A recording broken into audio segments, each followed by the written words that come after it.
Fanno bargamaattuun darbuu Premier League Englandin har'a taphoonni torbee 20ffaa taphatamuu kan eegalu ta'a. Har'a waaree booda sa'aatii 9 fi daqiiqaa 30 irraa eegaluudhaan Aston Villaan tapha Nottingham Forest simatuun liigichi torbee 20ffaan kan eegalu ta'a. Kilaboonni lachanuu kibxata darbee mo'atamaniiru. Aston Villaan Arsenalin goolii 4-1 Nottingham Forest ammoo Evertoniin 2-0 mo'atamuudhaan har'a gara injifannootti deebi'uudhaaf kan waliin morkatanii ta'a. Sa'aatii 12 ammoo Brighton Burnley Wolves West Ham United waliin kan taphatanii ta'a. Galgala sa'aatii 2 fi walakkaatti ammoo Bournemouth Arsenal kan simatu ni ta'a. Kilaboota ga'umsa faallaa garaagaraatti argamanii Bournemouth fi Arsenal shaampiyoonummaadhaaf morkachaa kan jiru. Arsenal taphoota liigicha 4 darbe walitti aansee kan injifatee Bournemouth ammoo kilaba injifannoorraa fagaatee mo'amuu fi akkasumas ammoo qixa bahuu liigichaan kilaba adeeffatee yeroo xumuraatii fi torbee 9ffaatiin kilabichi kan injifatee ergasii garuu qabxii 3 milkeeffachuu hin dandeenye. Taphoota 10 darban keessaa liigichaan 5 mo'atamee 5 qixa kan ba'e.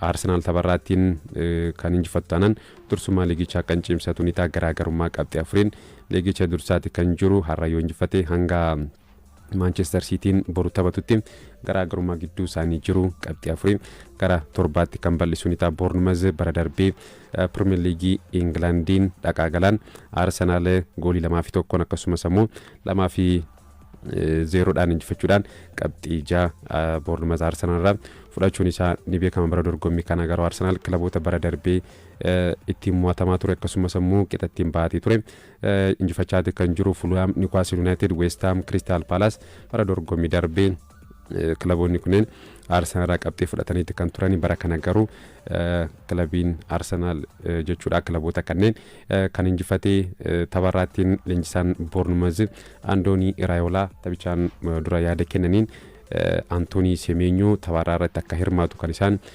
dubbatanii dursee Manchester City waliin taphataan kun walii galuun isaa ni beekama. Manchester Cityidhaaf ni mallatteessaa fi eegamaati kan jiru. Hanga ammaatti garuu wanti mallattaa'e tokko illee hin jiru. Kanaaf tapharraa irratti ni taphata jechuudhaan kan isaan dubbatanii Iraayolaanii dhimma yerooti malee Anthony Semenyoon Manchester City fi mallatteessuun isaa waan hafuu miti. Borsiitti fudhaan sa'aatii 9 fi daqiiqaa 30 irratti Leeds United Manchester United waliin kan morkatu ni ta'a. Manchester United torbee darbee Wolves waliin qixa baheeti kan ture. Leeds Unitedis dirree ofiinara Anfielditti Liverpool waliin qixa bahuudhaan qabxii tokko kan milkeeffate.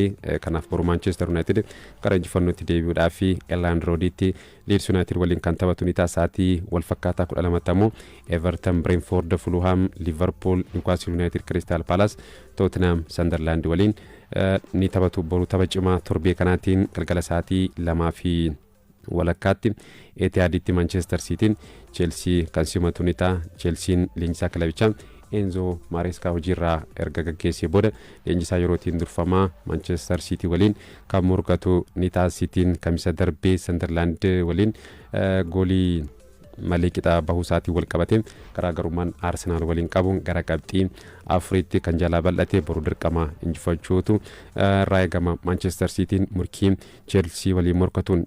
Odeeffannoo biraatiin Seeriyaatiliitiin kaleessa AC Milan injifachuudhaan sadarkaa tokkoffaa Inter Milan irraa fudhachuudhaan gara dursummaatti kan deebi'e. Kaleessa AC Milan dirree fiinaala Cagliari waliin taphachuudhaan goolii 1-0 kan injifate. Daqiiqaa 50ffaa irratti Rafael Leao goolii injifannoo kan AC Milan mirkaneessite. Taphataa galchee AC Milan qabxii 38tiin garaagarummaa qabxii lamaan Seeriyaatiilii kana dursuu kan eegale. Tapha qixxeessituu tokko kan qabu Inter Milan ammoo qabxii 36 sadarkaa lammaffaa irratti kan argamu. Har'a Juventus, Lecce, Atlantaan, Roomaa, Komoon, Udinese waliin ni morkatu. Boru Inter Milan, Bologna, Lazio, Napoli, Hellas Veronaan, Torino waliin kan morkatan ni ta'a. Tapha boru Inter Milan dirree ofirratti Bologna simatuun Inter Milan yoo injifate sadarkaa tokkoffaa AC Milan irraa fudhatamee ture kan deebifatu ni ta'a. Garaagarummaa qabxii lamaatiin AC Milan dursaati kan jiru. La Liga Spainitti darbu kaleessa Rayo Vallecano fi Hetafen goolii tokko qixa kan isaan xumuran har'asitti fudhaan darbii Kaataalaaniin Espaanyool fi Baarseloonaa kan waliin morkatanii tapha kanaaf Laamin Yaamaal shaakala akka hojjetee fi qophii akka ta'e leenjisaan kan Barcelona Hansi Flick taphichaan dura kan isaan dubbatan boru Real Madrid, Real Betis, Real Sociedad, Atletico Madrid waliin ni morkatu. Barcelonaan qabxii 46 garaagarummaa qabxii Afriitiin dursaati kan jiru. Real Madrid 42 sadarkaa lamaffaa, Atletico Madrid 37 sadarkaa sadaffaa irratti kan isaan argaman. Odeeffannoo gabaaboo darbuu Johnson Crystal Palace fi kan mallatteesse kaleessa qorannoo fayyaa xumuruudhaan ifatti taphataa Crystal Palace ta'uusaa waliigalteesaa kan inni mallatteesse tapha boruu Newcastle United fi Crystal Palace walii morkatan irratti miseensa Crystal Palace keessatti hammatamu akka malus kan gabaafame. Tottenham jijjiirraa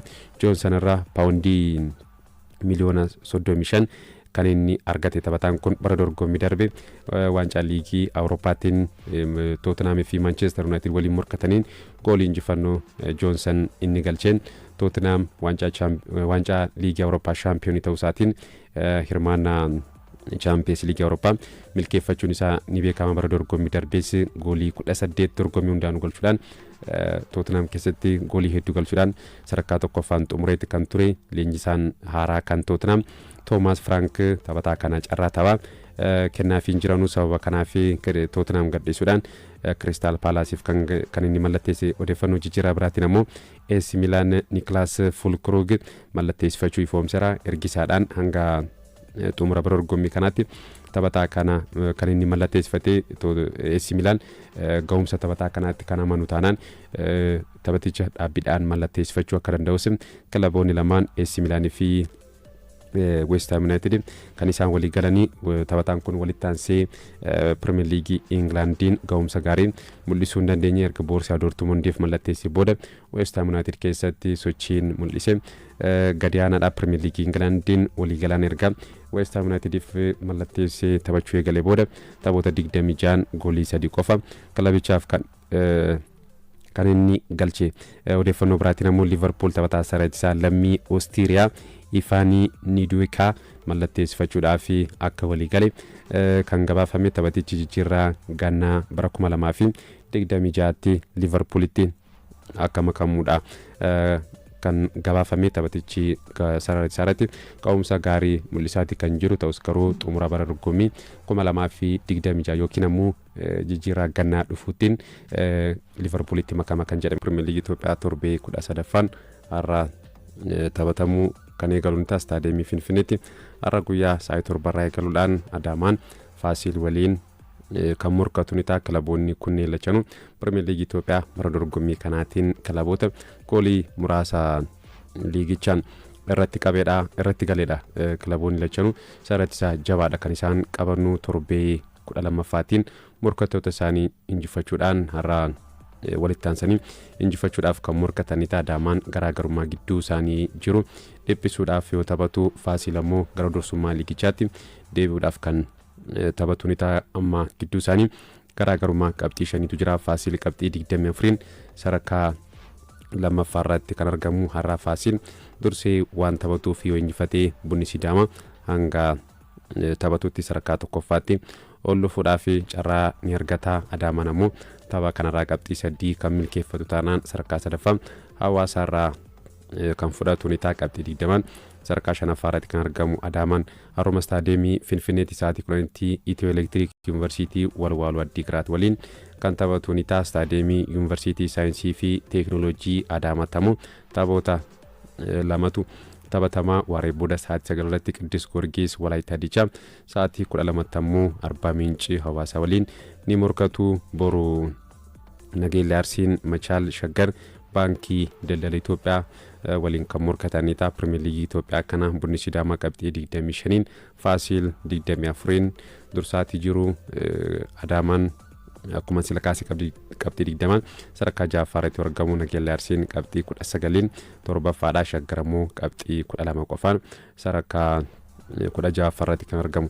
Waancaa Afrikaattiin har'a taphoonni marsaa mo'atanii darbu taphatamuu ni eegala. Har'a sa'aatii 1 irraa eegaluudhaan galgala Senegaal Sudaan halkan sa'aatii 40 Maaliin Tuuniziyaa waliin kan morkataan ni ta'a. Senegaal ramaddiirraa sadarkaa tokkoffaan darbuudhaan Sudaan waliin kan ramadamte Maalii fi Tuuniziyaan ammoo ramaddii isaaniirraa sadarkaa lammaffaan marsaa kanaaf kan ga'uu isaanii mirkaneeffatanii Sudaan ammoo sadarkaa sadaffaa gaarii ta'uudhaan kan isheen darbitee har'ammoo Senegaal waliin kan morkattu ni ta'a. Senegaal taphoota ramaddiirraa lama injifachuun ishee ni beekama. Hanga ammaatti garuu Saadiyoo Maanee biyya isaatii fi waancaa Afrikaa kanaatiin goolii galchuu hin dandeenye. Har'a ammoo ga'umsi mul'isu ni eegama. Borshiitti fuudhaan Morokkoon Taanzaaniyaa, Afrikaan kibbaa Kaameroon waliin kan morkatanii ta'u wixata Ijipt Beeniin, Naayijeeriyaan Moozaambiik, kibxata Aljeeriyaan Riippaabilika Dimokiraataa Koongoo, Koodiivaar Burkiinaa Faasoo waliin kan morkatanii ta'u.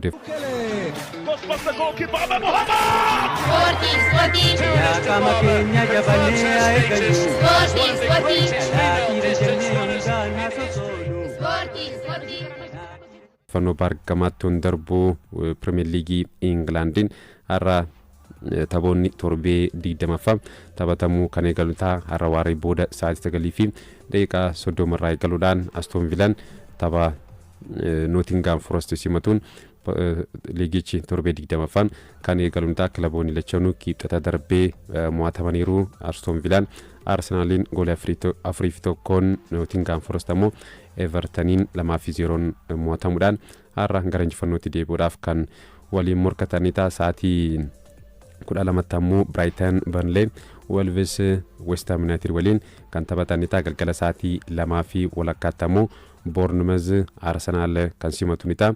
Kilaboota ga'umsa faallaa garaagaraatti argamanii Bournemouth fi Arsenal shaampiyoonummaadhaaf morkachaa kan jiru. Arsenal taphoota liigicha 4 darbe walitti aansee kan injifatee Bournemouth ammoo kilaba injifannoorraa fagaatee mo'amuu fi akkasumas ammoo qixa bahuu liigichaan kilaba adeeffatee yeroo xumuraatii fi torbee 9ffaatiin kilabichi kan injifatee ergasii garuu qabxii 3 milkeeffachuu hin dandeenye. Taphoota 10 darban keessaa liigichaan 5 mo'atamee 5 qixa kan ba'e. Arsenal tapharraatiin kan injifattu taanaan dursummaa liigichaa kan cimsatu ni ta'a. Garaagarummaa qabxii 4 liigicha dursaati kan jiru. Har'a yoo injifate hanga Manchester Cityin boru taphatutti garaagarummaa gidduu isaanii jiru qabxii 4 gara 7tti kan bal'isu ni ta'a. Bournemouth bara darbee Premier League Englandiin dhaqaa galaan Arsenal goolii 2-1 akkasumas ammoo 2-0dhaan injifachuudhaan qabxii 6 Bournemouth Arsenalirraa fudhachuun isaa ni beekama. Bara dorgommii kana garuu Arsenal kilaboota bara darbee ittiin mo'atamaa ture akkasumas ammoo qixa ittiin baatee ture injifachaati kan jiru. Fulham, Newcastle United, West Ham, Crystal Palace bara dorgommii darbee kilaboonni kunneen Arsenal qabxii fudhataniiti kan turan. Bara kana garuu kilabiin Arsenal jechuudha kilaboota kanneen kan injifatee tapharraatiin leenjisaan Bournemouth Andooni Iraayolaa taphichaan dura yaada kennaniin Antooni Semenyo tapharaa irratti akka hirmaatu kan isaan dubbatanii dursee Manchester City waliin taphataan kun walii galuun isaa ni beekama. Manchester Cityidhaaf ni mallatteessaa fi eegamaati kan jiru. Hanga ammaatti garuu wanti mallattaa'e tokko illee hin jiru. Kanaaf tapharaa irratti ni taphata jechuudhaan kan isaan dubbatanii Iraayolaanii dhimma yerooti malee Antooni Semenyoon Manchester City fi mallatteessuun isaa waan hafuu miti. Borshiitti fuudhaan sa'aatii 9 fi daqiiqaa 30 irratti Leeds United Manchester United waliin kan morkatu ni ta'a. Manchester United torbee darbee Wolves waliin qixa baheeti kan ture. Leeds Unitedis dirree ofiinara Anfielditti Liverpool waliin qixa bahuudhaan qabxii tokko kan milkeeffate.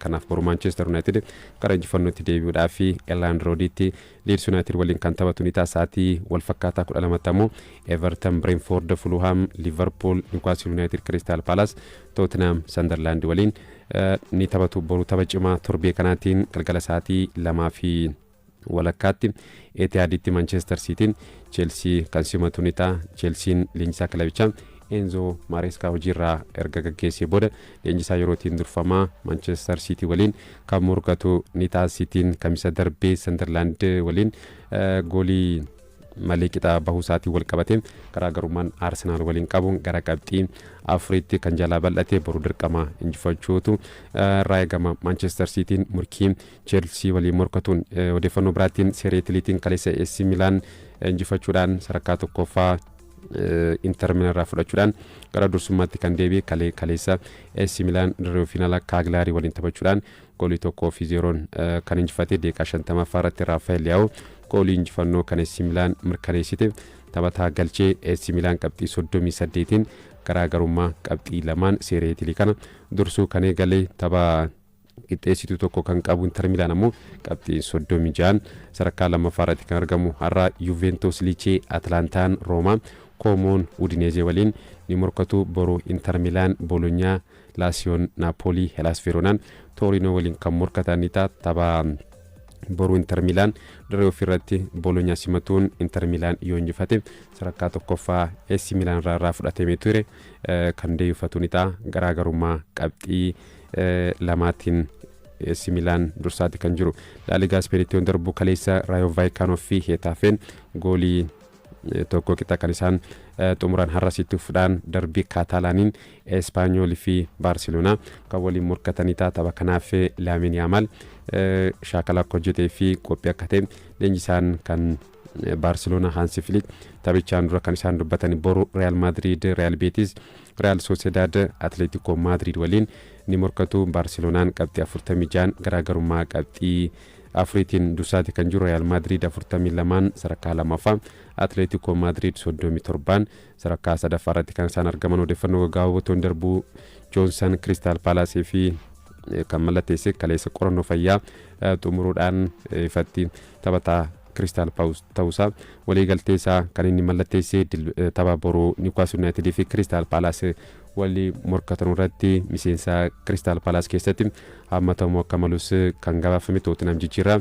Johnson irraa paawundii miliyoona 35 kan inni argate. Taphataan kun bara dorgommii darbe waancaa liigii Awurooppaatiin Tottenham fi Manchester United waliin morkataniin goolii injifannoo Johnson inni galcheen Tottenham waancaa liigii Awurooppaa shaampiyoonii ta'uusaatiin hirmaannaa Champions League Awurooppaa milkeeffachuun isaa ni beekama. Bara dorgommii darbees goolii 18 dorgommii hundaanuu galchuudhaan Tottenham keessatti goolii hedduu galchuudhaan sadarkaa tokkoffaan xumureetti kan ture. Leenjisaan haaraa kan Tottenham Thomas Frank taphataa kana carraa taphaa kennaafiin jiranuu sababa kanaaf Tottenham gadhiisuudhaan Crystal Palaceif kan inni mallatteesse. Odeeffannoo jijjiirraa biraatiin ammoo AC Milan Niklas Fulkrug mallatteessifachuu ifoomseera. Ergisaadhaan hanga xumura bara dorgommii kanaatti taphataa kana kan inni mallatteessifate AC Milan ga'umsa taphataa kanaatti kan amanu taanaan taphaticha dhaabbiidhaan mallatteessifachuu akka danda'us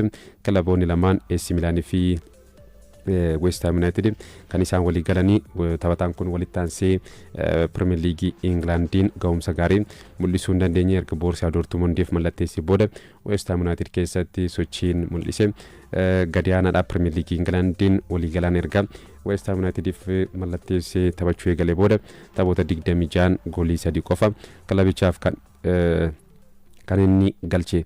Odeeffannoo biraatiin ammoo Liverpool taphataa sararraa lammii Oostiriyaa Ifanii Niduukaa mallatteessifachuudhaaf akka walii gale kan gabaafame. Taphatichi jijjiirraa ganna bara 2026tti Liverpoolitti akka makamuudha kan gabaafame. Taphatichi sararratti ka'umsa gaarii mul'isaati kan jiru ta'us garuu xumura bara dorgommii 2026 yookiin ammoo jijjiirraa gannaa dhufuutiin Liverpoolitti makama kan jedhame. Premier League Itoophiyaa torbee 13ffaan har'a taphatamuu kan eegaluun istaadiyeemii Finfinneetti har'a guyyaa sa'aatii 7 irraa eegaluudhaan Adaamaan Faasil waliin kan morkatu kilaboonni kunneen lachanuu Premier League Itoophiyaa bara dorgommii kanaatiin kilaboota goolii muraasa liigichaan irratti galeedha. Kilaboonni lachanuu sararratti isaa jabaadha kan isaan qabannu torbee 12ffaatiin morkattoota isaanii injifachuudhaan har'a walitti aansanii injifachuudhaaf kan morkatanii Adaamaan garaagarummaa gidduu isaanii jiru dhiphisuudhaaf yoo taphatu Faasil ammoo gara dorsummaa liigichaatti deebi'uudhaaf kan taphatu amma gidduu isaanii garaagarummaa qabxii 5tu jira. Faasil qabxii 24 sadarkaa lammaffaa irratti kan argamu. Har'a Faasil dursee waan taphatuuf yoo injifatee Bunni Sidaamaa hanga taphatutti sadarkaa tokkoffaatti ol dhufuudhaaf carraa ni argata. Adaamaan ammoo tapha kanarraa qabxii 3 kan milkeeffatu taanaan sadarkaa sadaffaa Hawaasaa irraa kan fudhatu qabxii 20 sadarkaa shanaffaarratti kan argamu Adaamaan Harooma Staadeemii Finfinneetti sa'aatii 10tti Itiyoo Elektiriik Yuunivarsiitii Walwaaluu Addiigiraat waliin kan taphatu ni ta'a. Staadeemii Yuunivarsiitii Saayinsii fi Teekinooloojii Adaamaatti ammoo taphoota lamatu taphatamaa. Waaree booda sa'aatii 9 irratti Qiddus Goorgisii Walaayittaa Dichaa, sa'aatii 12tti ammoo Arbaa Mincii Hawaasa waliin ni morkatu. Boru Nageellee Arsiin Machaal Shaggar Baankii Daldala Itoophiyaa waliin kan morkatanidha. Pirimeer Liigii Itoophiyaa kana Bunni Sidaamaa qabxii 25 Faasiil 24 dursaatii jiru. Adaamaan akkuma sila kaasee qabxii 20 sadarkaa ja'affaarratti argamu. Nageellee Arsiin qabxii 19 torbaffaadha. Shaggar ammoo qabxii 12 qofaan sadarkaa 16ffaarratti kan argamu. Waancaa Afrikaattiin har'a taphoonni marsaa mo'atanii darbu taphatamuu ni eegala. Har'a sa'aatii 1 irraa eegaluudhaan galgala Senegaal Sudaan halkan sa'aatii 40 Maaliin Tuuniziyaa waliin kan morkatan ni ta'a. Senegaal ramaddiirraa sadarkaa 1ffaan darbuudhaan Sudaan waliin kan ramadamte. Maalii fi Tuuniziyaan ammoo ramaddii isaaniirraa sadarkaa 2ffaan marsaa kanaaf kan ga'uu isaanii mirkaneeffatanii. Sudaan ammoo sadarkaa 3ffaa gaarii ta'uudhaan kan isheen darbitee har'ammoo Senegaal waliin kan morkattu ni ta'a. Senegaal taphoota ramaddiirraa lama injifachuun ishee ni beekama. Hanga ammaatti garuu Saadiyoo Maanee biyya isaatii fi waancaa Afrikaa kanaatiin goolii galchuu hin dandeenye. Har'a ammoo ga'umsi mul'isu ni eegama. Borshiitti fuudhaan Morokkoon Taanzaaniyaa, Afrikaan Kibbaa Kaameroon waliin kan morkatanii ta'a. Wixata Ijipti Beeniin, Naayijeeriyaan Moozaambiik, Kibxata Aljeeriyaan, Riippaabilika Dimokiraataa Koongoo, Koodiivaar, Burkiinaa Faasoo waliin kan morkatanii ta'a.